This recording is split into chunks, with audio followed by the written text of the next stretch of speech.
आता कसं झालंय, जिकडं जावं तिकडं मार्केटमध्ये गाजरच दिसायला लागलेत आणि नेहमी काय करतो आपण, गाजराचं सीझन आलं की गाजराच्या हलव्याशिवाय दुसरं काही बनवतच नाही. तर म्हटलं आता नेहमी नेहमी ते गाजराचा हलवा खाण्यापेक्षा काहीतरी वेगळं युनिक गाजरापासून बनवून बघूया. पहिल्यांदाच बनवते, कसं होतं माहीत नाही, पण बनवायला काय हरकत आहे म्हटलं. तर आज मी गाजरापासून नेमकं बनवते काय पुढं व्हिडिओमध्ये सांगते. त्याच्या अगोदर एक गाजर माझ्याकडं होतं आणि ते गाजरच मस्त असं खिसणीमध्ये खिसून घेतलं. एक वाटीभर त्या गाजराचा खिस पडला.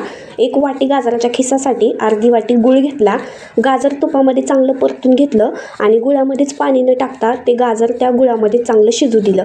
शिजलेलं गाजर चांगलं एका पातेल्यात काढून घेतलं. त्याच्यामध्ये गव्हाचं पीठ, चवीपुरतं मीठ टाकलं. त्यानंतर गुळामध्ये आपण जे गाजर शिजवून घेतलं होतं ना, तेच पिठामध्ये छान चोळून घ्यायचं जेवढं होईल तेवढं. आणि त्यानंतर जसं जसं पाणी लागेल ना तसं तसं पिठामध्ये टाकायचं आणि छान कणिक मळून घ्यायची. बघा, अगदी व्हिडिओमध्ये दाखवते त्या पद्धतीनं कणिक मळून घ्यायची आणि जेवढा वेळ तुम्हाला टाईम असेल ना तेवढा वेळ कणिक मुरत ठेवायची. मी एक साधारण 20 मिनिटं कणिक मुरत ठेवली.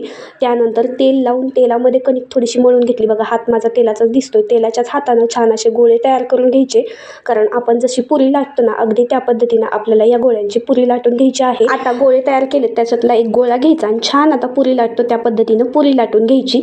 तर आता इथं ही माझी पुरी फुगणार नाही, मी अगोदरच तुम्हाला सांगते. तर का फुगणार नाही तर मी सांगते तुम्हाला. मला फुगलेली पुरी बिलकुल आवडत नाही, कारण ती नरम पडते आणि मला नरम घाऱ्या मला बिलकुल आवडत नाहीत. मला या गाजराच्या भोपळ्याच्या घाऱ्या ज्या आहेत ना त्या मला एकदम कडक क्रिस्पी लागतात, कारण आठवडाभर टिकतात आणि खायला एकदम कुरुम कुरुम लागतात. मी चहासोबत सुद्धा याला एन्जॉय करते.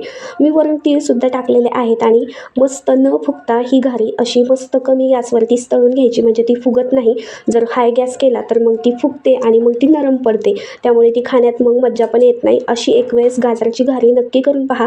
कशी वाटली रेसिपी अगदी कमेंट करून नक्की सांगा. आवडली असेल तर लाईक, शेअर आणि सबस्क्राईब करा. आणि हो, तुम्हाला नरम आवडत असेल तर तुम्ही इथे फुगून केली तरीही चालेल, ती नरम पडते आणि अशी केली तर कडक होते. चला, भेटते पुढच्या रेसिपीसोबत.